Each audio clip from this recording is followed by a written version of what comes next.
எஸ்ஏயோட ஸ்ட்ராட்டஜியும் நம்ம பார்த்துருவோம். எஸ்ஏ பொறுத்த அளவுக்கு வந்து நான் ரொம்ப கான்டென்ட் பின்னாடி ஓடாமல் எழுதி பண்ணுறதுல வந்து ப்ராக்டிஸ் பண்ணேன். இப்போ எனக்கு வந்து ஸ்கூல் டயத்துலேருந்து எழுதுகிற ஒரு ப்ராக்டிஸ் இருந்துச்சு. ஸோ எனக்கு சுலபமாக வந்துச்சு எழுதுறதுக்கு. என்னோடய தாட்ஸை பேப்பரில் போடுறதுக்கு எனக்கு கொஞ்சம் சுலபமாக இருந்தது. எல்லோரும் வந்து ஒரு லெவல் ஆஃப் எக்ஸ்பர்டீஸில் இருப்போம். ஸோ அந்த லெவல் ஆஃப் எக்ஸ்பர்டீஸ் வந்து நீங்கள் இன்க்ரீஸ் பண்ணணும் அப்படின்னா வந்து நீங்கள் ஸ்லோவாக எழுத ஆரம்பிங்க. எஸ்ஏஸ் எழுதுறதுக்கு எனக்கு டைம் இல்லைன்னா எஸ்ஏஸ் எழுதுறதுக்கு வந்து எனக்கு கான்டென்ட் இல்லை அப்படின்னு நீங்கள் நினச்சிங்கன்னா உங்கள் வாழ்க்கையில் நடக்கிற சம்பவங்களே நீங்கள் ஒரு நாள் அன்றைக்கி நடந்த விஷயங்களை நைட் உட்காந்து ஒரு ஜேர்னல் மாதிரி எழுத ஸ்டார்ட் பண்ணுங்கள். உங்களோட மீடியம் என்னங்கிறது, தமிழில் மீடியம்னா தமிழில் எழுதுங்க, இங்கிலீஷ்னால் இங்கிலீஷில் எழுதி ப்ராக்டிஸ் பண்ணுங்கள். இதை தாண்டி கான்டென்ட் வந்து நீங்கள் என்னெல்லாம் பண்ணலான்னா, நீங்கள் மறுபடியும் நம்ம எத்திக்ஸ்க்கு யூஸ் பண்ணுற அதே எக்ஸாம்பிள்ஸ், அதே ஃபிலாசபர்ஸ், இந்த மாதிரி விஷயங்களை நம்ம எஸ்ஏயில் போட்டாலுமே ஓகே தான். இதை தாண்டி உங்கள் லேட்ரல் நாலேஜை டெவலப் பண்ணிக்க நம்ம பார்க்கணும்.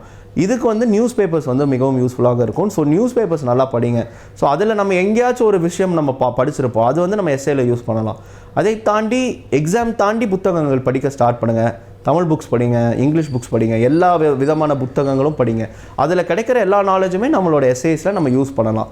இதை தாண்டி எழுத ஆரம்பிங்க. அதுதான் நான் முக்கியமாக சொல்கிறேன். நிறைய எஸ்ஏஸ் நம்ம எழுத மார்க்ஸ் நம்மளுக்கு இன்க்ரீஸ் ஆகும்.